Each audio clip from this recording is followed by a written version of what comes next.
And he came in, it was the same thing, still marginalizing the people of South Sudan. It happened until 2005 when the second peace agreement was signed between the Sudan Armed Forces and the Sudan People's Liberation Movement of South Sudan. Since that was signed in 2005, there was some semblance of peace in South Sudan until 2011, when South Sudan was able to achieve independence.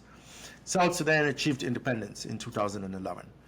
And while all of this was going on, there was another conflict that had also been going on in Darfur, right?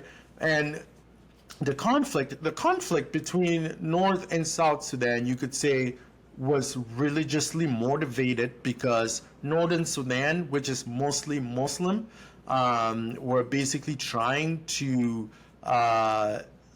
enact secular rule in the entire country and make Islam the primary religion of the country. Then when you go to Darfur, the conflict that was going on in Darfur was not really religiously motivated. It's just from the fact that there's so scarce natural resources in this country that everybody basically strives for it.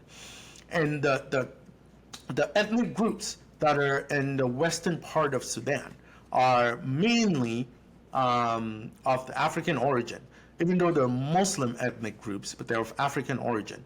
And so the fight that has been going on amongst these groups has just been for the scarce natural resources.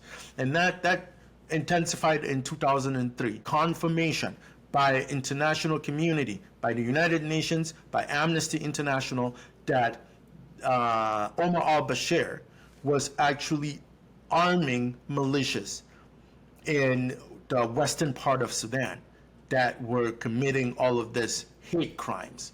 And basically what you can, they were committing all of these hate crimes in Western Sudan. And so that, to a certain extent, led to his ousting in 2019. Right? He was supporting the Janjaweed militia in Western Sudan that were committing all of these atrocities. That, to a certain extent, led to his ousting in 2019.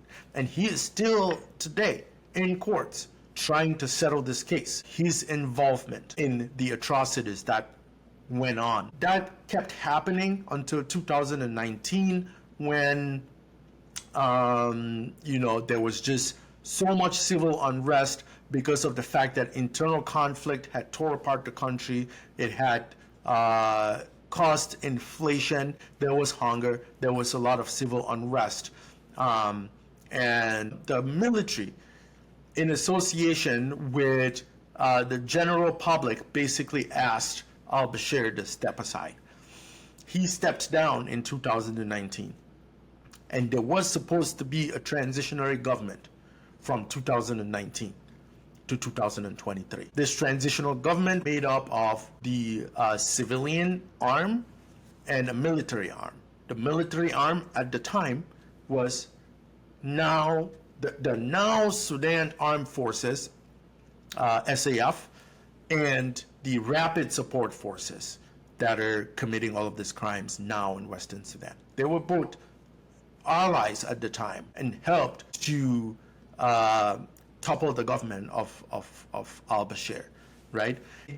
That gave a little bit of hope to the Sudanese population that there was actually going to be democracy in Sudan.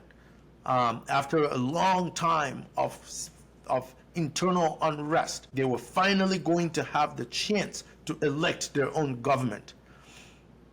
But the same thing happens. Greed that fuels these generals and makes them value their own ends more than the safety and the dignity of their people and the self-determination of their own people. And so these two generals did not relinquish power. Now, Sudan Armed Forces ousted the Rapid Support Forces and held on to power by themselves.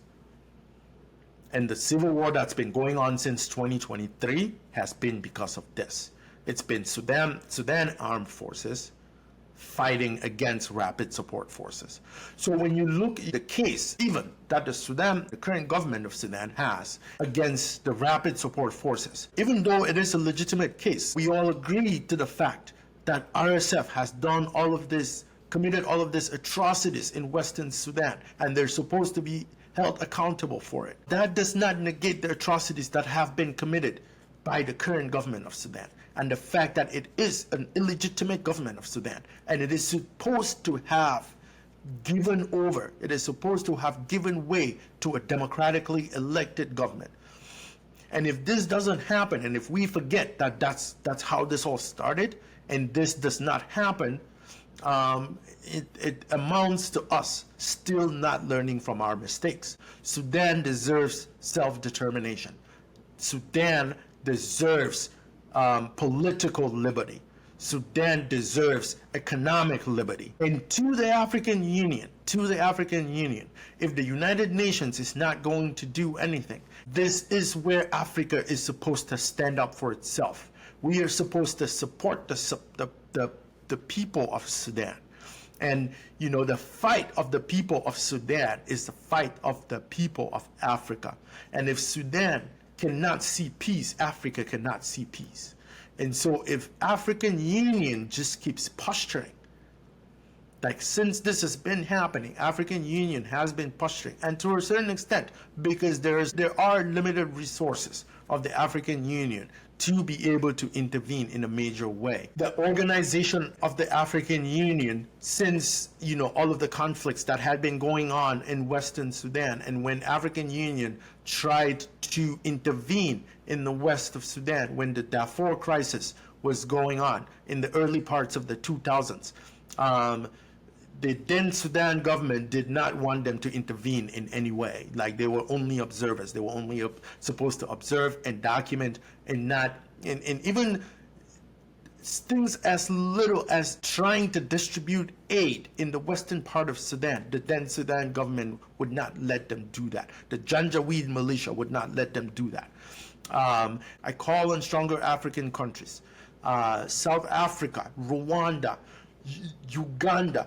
You should band together. The governments of these countries should band together and support Sudan. And if this cannot happen, the people should demand it of their governments, because a united Africa is strong for every African citizen.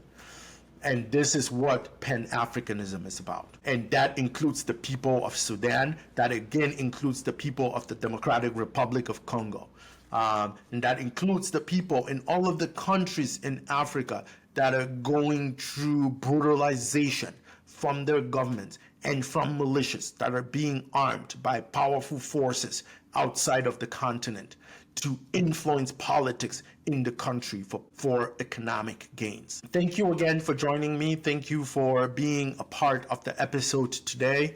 Again, my name is Charles Penn, and I continue to bring to you situations that are going on around Africa that affect our lives and affect our destiny as a continent. I will see you next time.